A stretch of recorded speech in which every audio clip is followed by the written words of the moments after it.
welcome to this week's episode of the Dram Show with me, Chris Goodrum. As per usual, a big thank you to everybody that watched last week's episode of the show, liked, commented, all that kind of stuff. Yeah, very, very much appreciated. Thought it was a good episode to start the year with. No response from the Vintage Malt Whiskey Company, so either they actually liked what I said, or probably more than likely didn't actually watch the video at all. But anyway, that's by the by. Obviously, I do these shows for myself, and obviously to entertain you guys. So that's always the main thing. So on to this week now. As you know, from time to time, I do episodes of the show on affordable whiskey. I mean, we all don't have sort of like, you know, Bill Gates's bank balance and sort of, the sort of bottomless pit of cash to spend on whiskey. So certainly at this kind of time of the year, after we've all overspent on Christmas, but we want, and probably drunk the Christmas whiskey. So, you know, we need something in the whiskey cupboard, unless of course you're doing a dry January, that is. No, I'm not. So, for obvious reasons, if I did a dry January, there'd be no show. Anyway, so often we look at blended whiskies or blended malt whiskies, and more often than not, if we're on a bit of a budget, then we're looking at no age statement blended whiskey, which is a bit of a bloody minefield, really, isn't it, at the end of the day? The whole sort of no age statement thing is misleading sometimes. I mean, you know, because it can encompass everything from really expensive old blends that have been put together, or more than likely, when we're looking at the sort of the lower end of the price spectrum, we're looking at young spirit, probably predominantly young grain spirit. I mean, anything, you know, I mean, for example, if your whiskey is going to hit the shelves at, say, around about £20 a bottle, it doesn't take an absolute genius to figure out that the blend is probably going to be predominantly young grain whiskey, even somewhere around about 70 or 80% young grain whiskey, which means it's not going to have a huge amount of character, or it's going to be blended with, shall we say, whiskies that have probably been discarded by other people, shall we say. That's the polite way of putting it. And the non-polite way of putting it is probably it's been blended together with absolute crap and tastes likewise. But anyway, until you actually sort of physically crack the bottle open, you don't know exactly what you're going to get. I mean, you can guess, I suppose, to a certain extent, that if you know the producer of the blend, that kind of gives you an idea of maybe the quality level, I suppose. But, you know, even so, in saying that, I've tasted some big mass market blends that are, well, you know, less than sort of brilliant, shall we say. And this is the thing, again, big mass market brands blended from lots of different whiskies. Nobody really, I would imagine, keeps a very, very close eye on them. They'll probably have batches which they will taste from time to time to see what they're still within the sort of the parameters, I guess. But more often than not, sort of, if you've never heard of the bottling company and never heard of the whiskey, you know, could come from absolutely anywhere. Anyway, so I'm looking at a selection of blends and blended malt whiskies this afternoon, ranging in price from 20 quid. Well, yeah, 20 quid up to just over 40 quid. So, okay, you can say that sort of, you know, 40 quid is maybe a little bit on the upper side. I mean, I was trying to sort of do it at less than 40 quid, but unfortunately that wasn't possible. The samples come from a variety of different sources, from the companies themselves, and from one of them comes from obviously I think it was the 2018 World Whisky Awards, so it's been sat around for a long time. And of course, so the question is, can you get a good whiskey for cheap money? Basically, that is, of course, the sort of like the holy grail, shall we say, you know, not spending a vast amount of money and getting something that's, well, I mean, I suppose if you're spending 20 odd quid on a bottle of whiskey, you would hope it would be at least vaguely drinkable. If it's an exceptional sort of whiskey, then you think, well, I've kind of lucked out here. But you know, so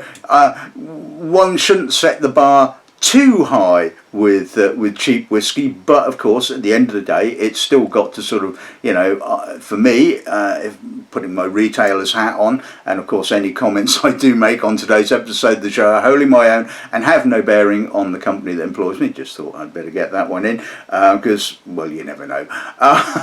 So yes, basically it's got to have balance, it's got to be drinkable, it's got to have at least a level of complexity that is synonymous with its price point, and obviously not to be as rough as hell. So anyway, that's the criteria for judging today's samples. So let's just take a look at today's lineup.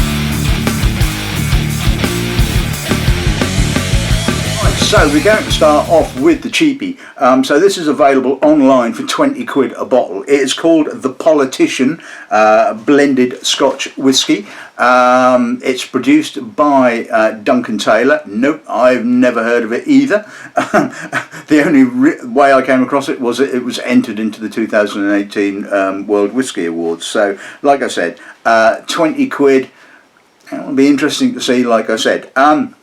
Bottling number 2 is Morrison Distillers Old Perth Original Blended Malt Whisky, bottled at 46%. Again, for God's sake, Politician blended at 40%. Not a surprise for something at 20 quid. You know, it's you are sort of, if you're selling it at 20 quid, you know, you're cutting as well. I wouldn't say cutting as many corners, but obviously you're trying to do things as cheaply as possible if you're going to hit that £20 retail mark.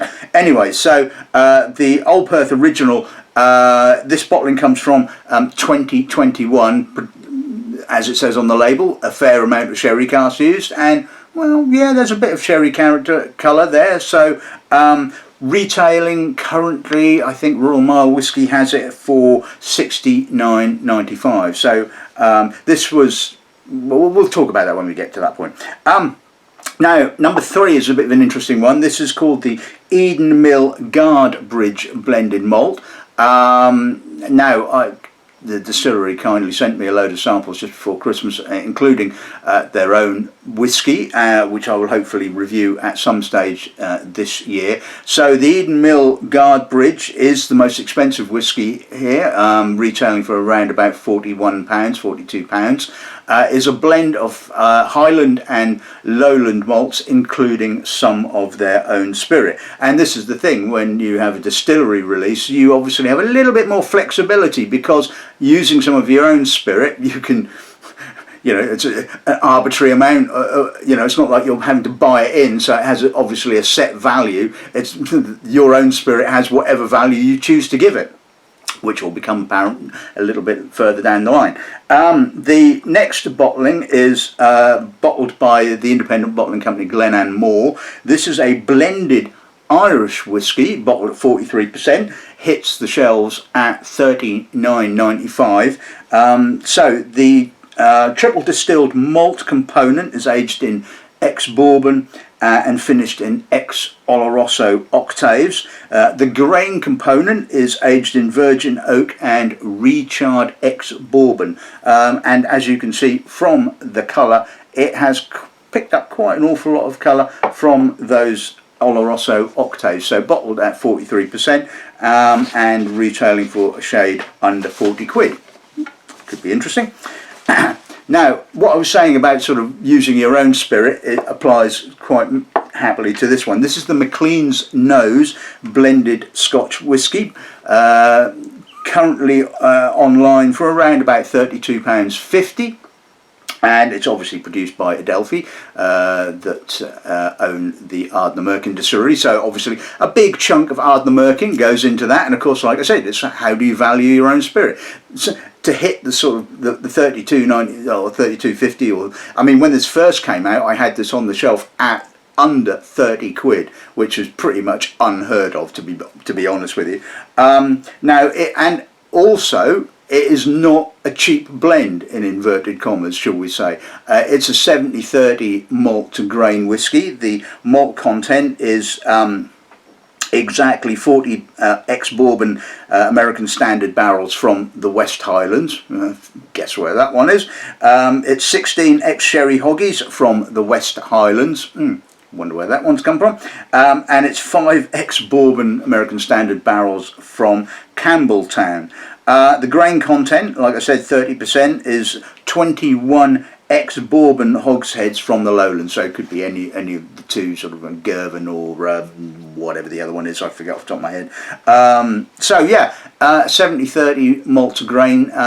Pretty impressive, like I said, for 32.50. So yes, looking forward to giving that one a whirl. And finally, ending with a bit of peat, because you've got to end with a bit of peat, although there is a bit of peat in the Ardnamurchan, as you well know. So this is the Duncan Taylor Black Bull Blended Scotch Whisky Peated edition. Wow, what a mouthful. So bottled at 50%.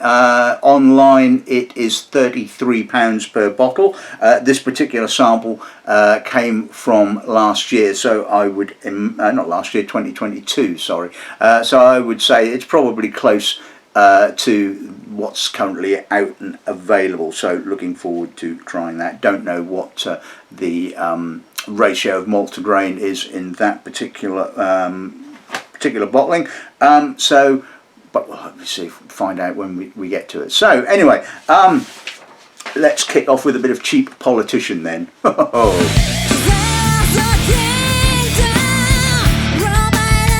Right, okay, so are all politicians cheap and cheerful? Well, probably not. They'd pay the damn sight more than what us mere mortals are. Anyway, so, but let's see what the politician tastes like, or noses like, shall we say. A lot of grain. It's got a nice softness, it's got a grassiness, there's a bit of citrus, there's a touch of barley, a little bit of honey. Pretty simple stuff, straightforward. I wouldn't be disappointed if I paid £20 for this.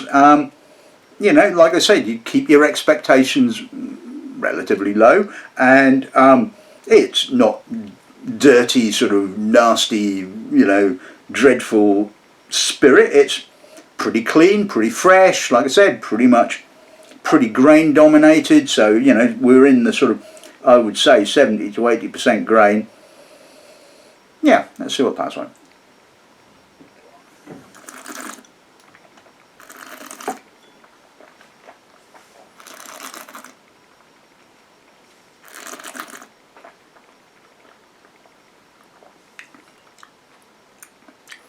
Yep, again, plenty of herbal grain spirit, a little bit of malt coming through there. There's a touch of apricot, a little bit of caramel, sort of oak notes, as opposed to E150, shall we say. It's got a freshness, it's not particularly long, it's relatively straightforward, it's 20 quid. You wouldn't sort of be upset if you bought a bottle of that, shall we say. It's perfectly drinkable, it's not going to blow you away. So it's a nice kind of, it's a good starter, I should say. And like I said, for 20 quid, you can't really argue with that. Right, okay, so let's move on to the Morrison Distillers Old Perth Original. Let's see what the nose gives on this thing, shall we? It's a bit youthful. Now, this, I think, is a kind of a classic example of a independent bottling company launching a blended whiskey, which they did a few years prior, and it was batched bottlings, and it was a lot more from memory, and obviously from looking at my tasting notes at the time, it displayed a lot more depth. I mean, the original blend, and bear in mind this is a blended malt, not a blend, so no grain component. Altmore, Knockdo, Blair Athol and Tullibardine. And I think the thing is that sort of what has obviously happened over time, they want to keep the price point roughly about the same, and realise that they can't use quite some of these components because they're either too expensive, or they're valued at a higher point because they probably bought, you know, batches of them at another time. I mean, there is that slight industrial note there, that sort of, which could be the Tullibardine, it has to be said. But, you know, again, it's not a bad blend. It's very, you could argue, traditional, but not sort of in that kind of overtly rough traditional kind of style. Yes, there's some sherry notes there, there's a little bit of dried fruit. It's quite well balanced. It's got a good density. It's not hugely complex. And for $36.95, I don't think you would be too upset about this. I think it's certainly quality level is jumped up from the politician, shall we say. Yeah, let's see what passes on.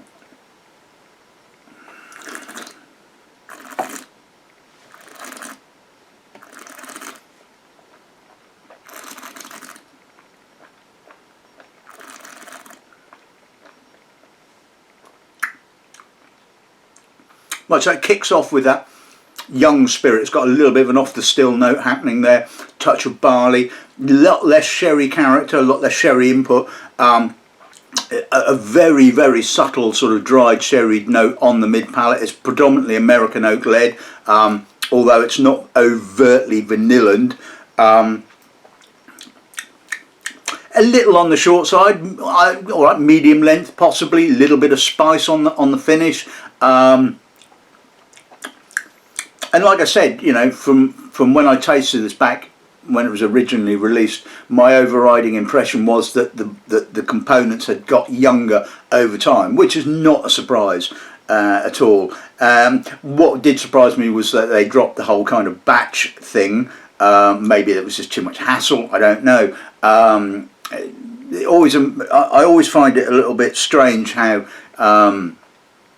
independent bottling companies will sort of launch a blend, and they will obviously say, look, you know, this is going to change over time because, you know, the components that we can get hold of, so yes, we'll give it batch bottlings, and then they sort of drop the whole thing sort of, you know, 4 or 5 batches down the line.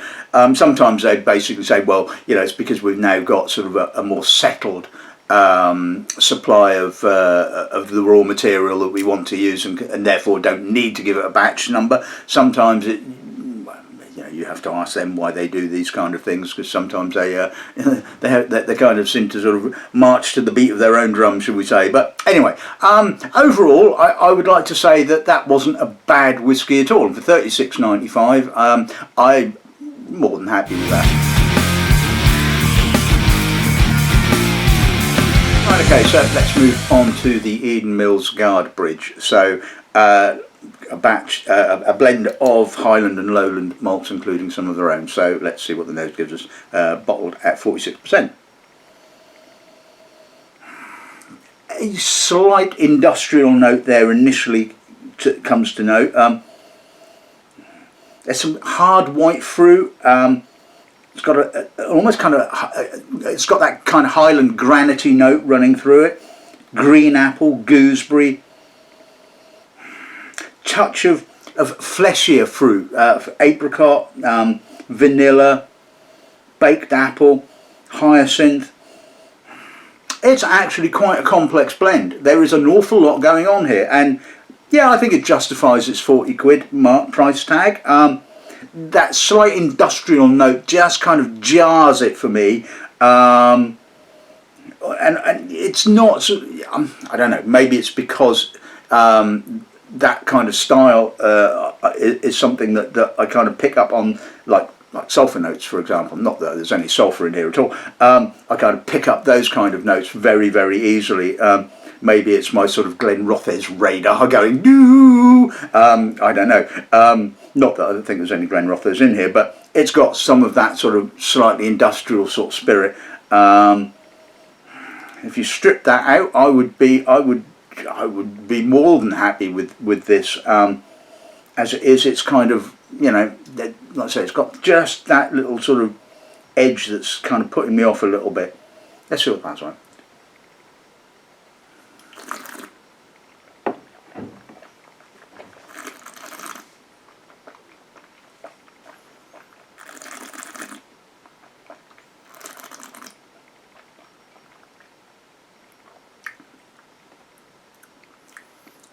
That's got quite a good complexity. I mean, again, it kicks off with that slight industrial note, white fruits, hard granite, minerals, moves into sort of fleshy apricot, barley, bit of vanilla, and then comes back with a touch of honey. It's a little confected on the mid palate. It does get a bit bubblegummy, but that's a kind of style I don't dislike, only when it's overtly confected. It comes back with a sort of a granity kind of freshness, although that industrial note does return along with a little bit of green apple, gooseberry, citrus, and so the finish is a touch on the austere side, I would say.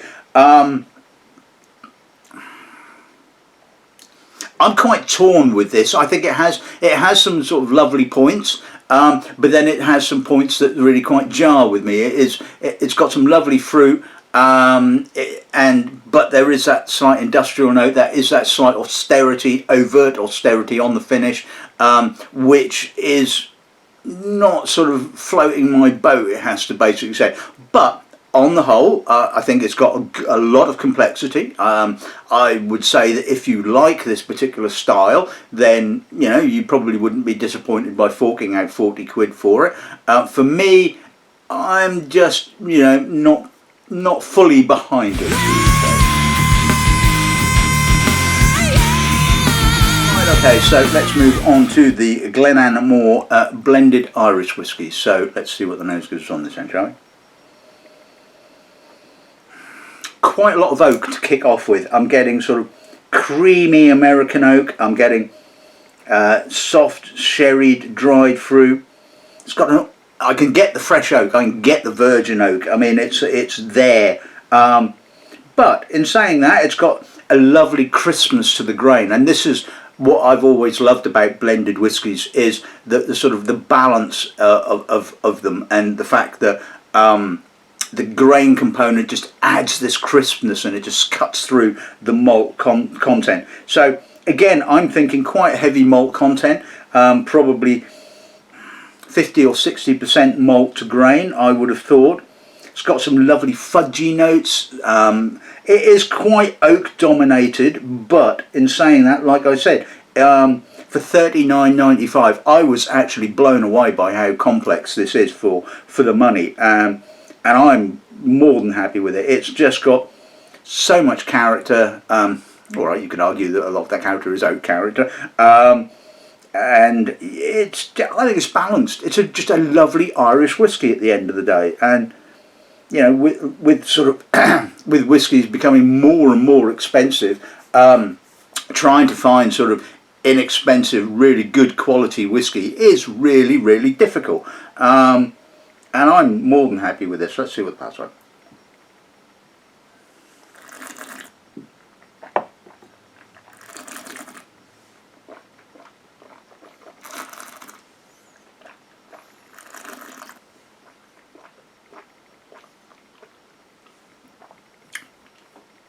A lot more grain on the palate, it has to be said. Kicks off with that crisp, nutty, slightly spicy grain. Nice combination of oak, again, getting that sort of virgin oak, getting that vanilla, that sort of toffee, nutty toffiness. Touch of dried fruit as well, a little bit of spice. Grain does kind of outlive the malt to a certain extent, so on the palate it feels like that maybe we are more edging toward 50-50 grain to malt, maybe even a little bit more grain, maybe 60-40, but even still, I think that's a really impressive blend. Yes, like I said, it does feel on the palate that I mean, you could argue the fact that there is a difference between the nose. The nose is kind of giving you the impression that it's got a lot more malt content than it really probably has. Maybe you could say it's a bit of smoke and mirrors, but you know what? I think the quality of that is really very, very good. I'd quite happily drink that. I mean, I think that's got a lovely amount of complexity for just under 40 quid. So yeah, I'm more than happy with that one. Right, okay, so let's move on to the Maclean's nose. Now, a certain other whiskey reviewer gave this the accolade of his whiskey of the year of 2023. So, well, that's certainly praise indeed, it has to be said. So let's see what the nose is like. It's a good nose. It's got plenty of Ardnamurchan character.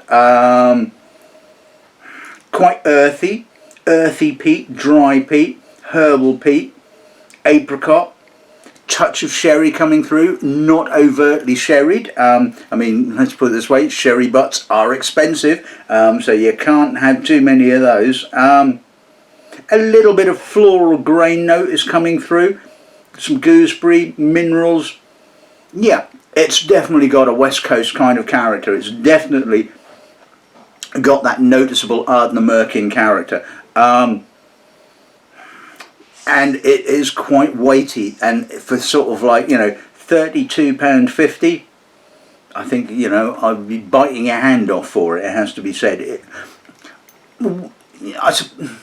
Is it whiskey of the year stuff? Well, you know, if you're talking about sort of price to quality ratio, it is very, very good.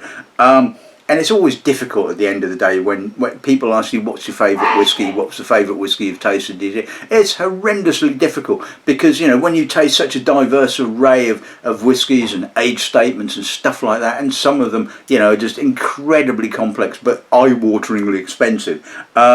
You know, it's like, how do you say what is the best whiskey in the, you know, that you've tasted?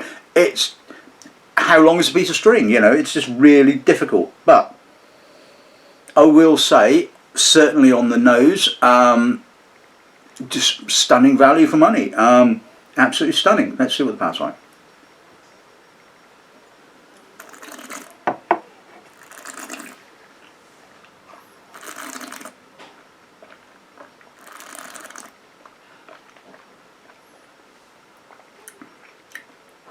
Quite salty and oily.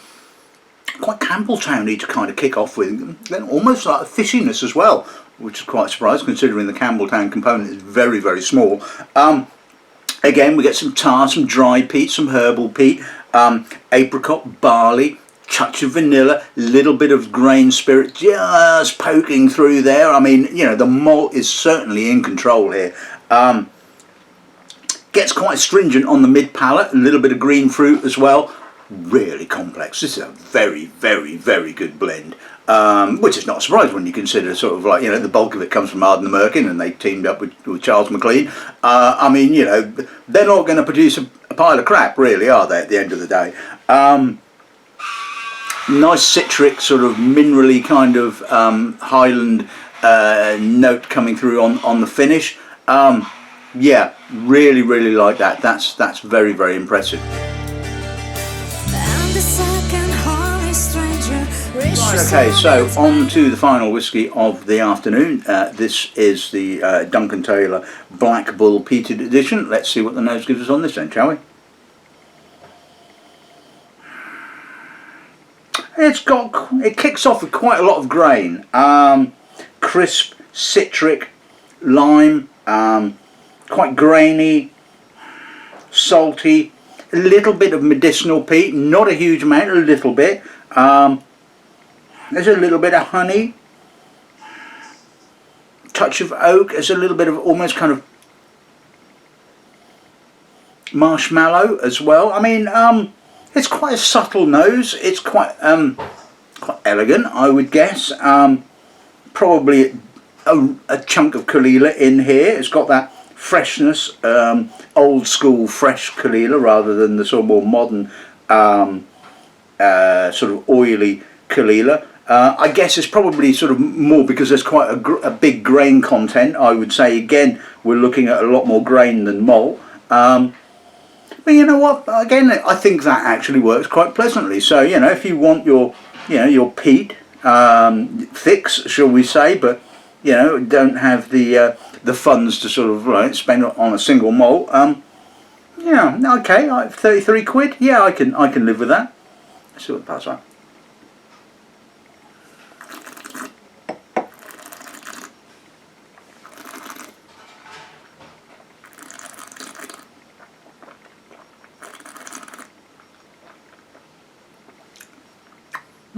That's a nice palate, fuller, richer, bit more maltiness, bit more apricot, bit more oak character. I think that's what's giving it that more fuller characteristic on the palate, is that the oak is actually giving us a little bit more vanilla, little bit of astringent sort of peat, some herbal peat, some medicinal notes, touch of iodine, lovely length. I mean, that has got a really long finish. A little bit of dried fruit, salt, citrus coming through on the finish. I really think the palate kind of, the nose does that a certain injustice to a certain extent. The nose is all very, you know, okay, pleasant, grain heavy. The palate, on the other hand, really is pretty impressive, it has to be said. Feels a lot more maltier, a lot more weightier, you know, longer, good length, really full. I mean, for 33 quid, what's not to like about that?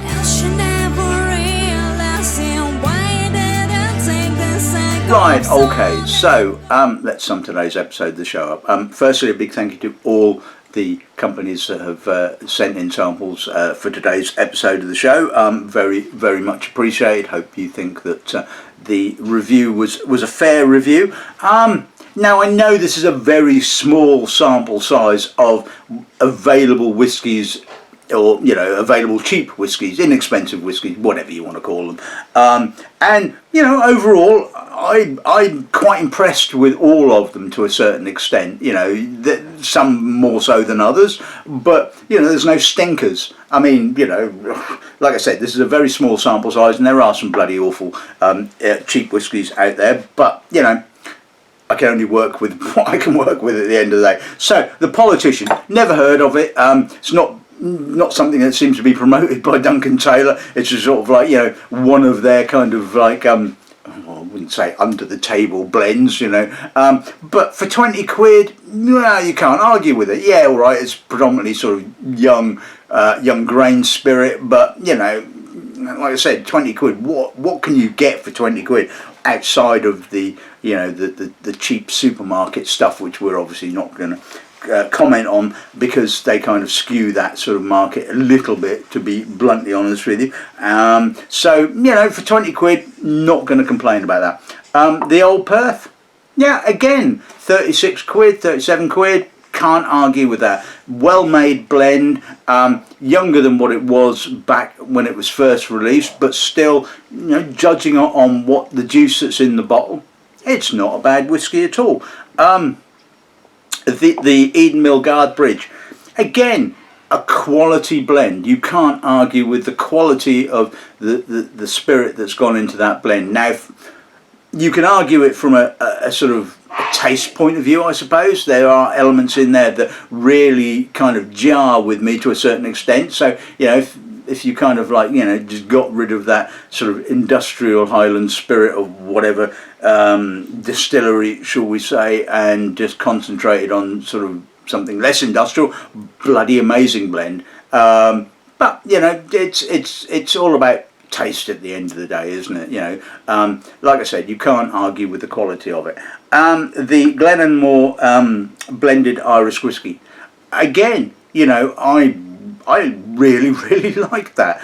I thought that was an excellent blend.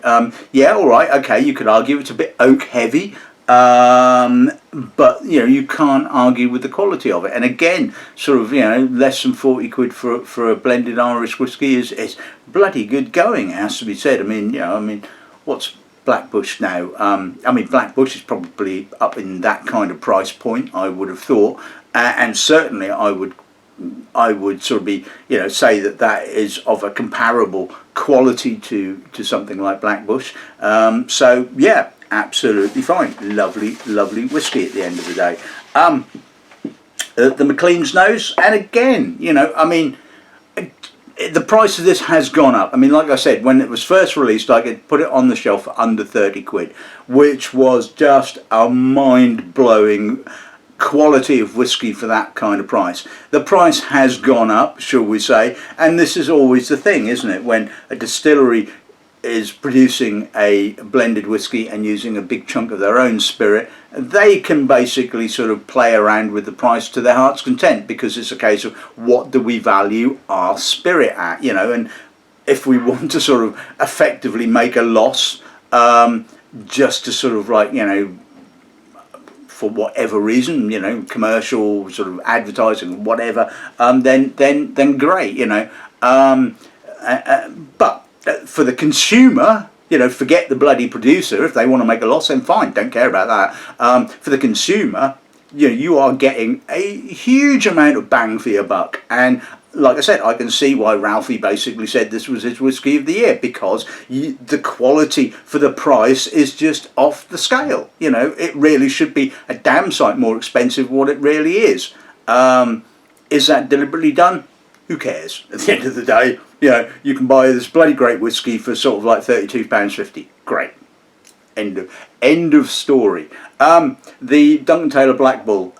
Yeah, I mean, I've tasted numerous bottlings of Black Bull over the years. From their sort of no age statements through to their 40-odd-year-old Black Bull. Yeah, I mean they're producing sort of a quality blend. I mean, I think whatever sort of bottling of Black Bull you kind of pick up is going to be pretty damn good.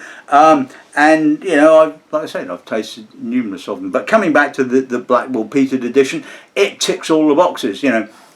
All right, so the palate is a little bit more sort of, all right, the nose is kind of slightly misleading to a certain extent, but it gives you a peat hit for sort of less than 35 quid.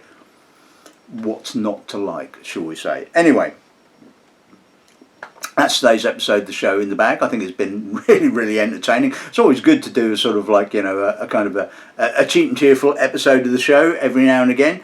No idea what I'll be doing next week, but it'll be fun no matter what. Anyway, so all that's left to say is good afternoon and good dramming. Yeah, it is just afternoon. Brew for breakfast.